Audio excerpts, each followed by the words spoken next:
Happy Tuesday! It's TOEFL Tuesday.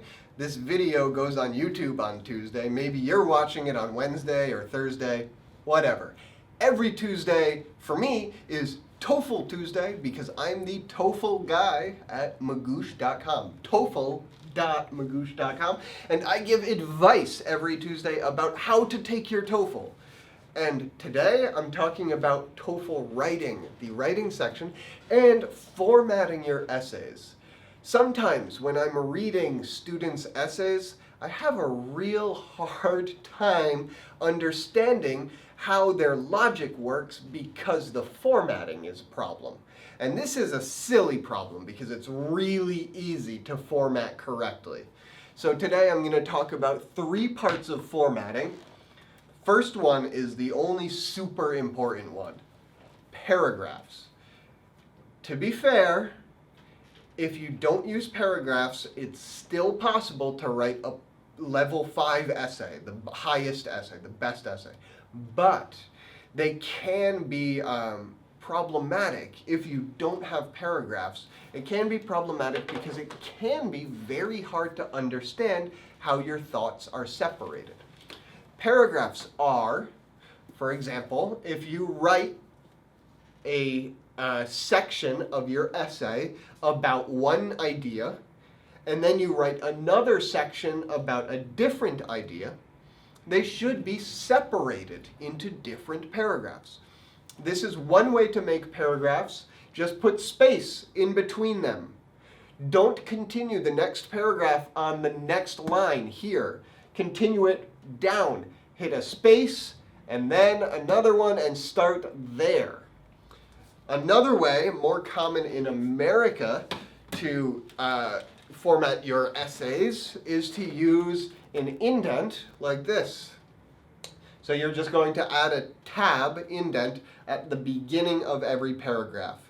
And if you do this, then you don't need the spaces between the paragraphs. You only need this tab at the beginning, this empty space at the start of the first sentence of each paragraph. And this makes it clear that, for example, this is an introduction, this is your first reason, and this is your second reason. It shows your organization. It shows how your essay is built, how it is made. And that can make it much easier to follow the reasoning from first idea to the reason and to the second reason, because I know what to expect when I read it.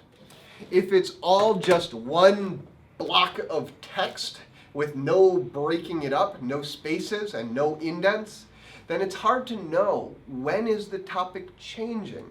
If you do that, then you need very, very good transitions to make it clear. And sometimes if you don't transition and you don't add to those paragraphs, well, then your score can suffer. Your score can go down because of that. Okay, the next formatting thing is a small issue, but it's so easy, I should mention it. Capital letters, big letters like C and L here. The beginning of every sentence should start with a capital letter, always. If it is the first letter of the sentence, it is capital.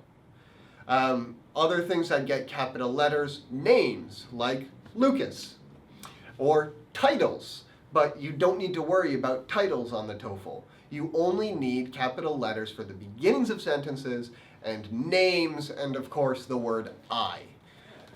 That's really it, though. That's everything. Punctuation. So, for example, marks like period, comma, semicolon, and a colon. You should definitely have punctuation. If you don't use punctuation, then it becomes one long sentence and it's very hard to understand. Now, the rules for punctuation in English are complicated. I don't want to discuss them all right now, but I want to say one thing. After any of these, after a period, after a comma, after a semicolon or a colon, add a space, one space. After the comma, space, next word. Sometimes I see students taking a comma and putting it directly in between 2 words, and it looks like one long word. To be honest, adding spaces or removing spaces is not going to change your score on the TOEFL writing. Other aspects like your transitions, like your vocabulary, like your main ideas, your explanations, those are more important than adding spaces. But it makes it easier for the person who reads your essay to read it and understand it quickly if you use the right formatting. And because it's so easy, you should do it. Add spaces after all of these punctuation marks. No reason not to.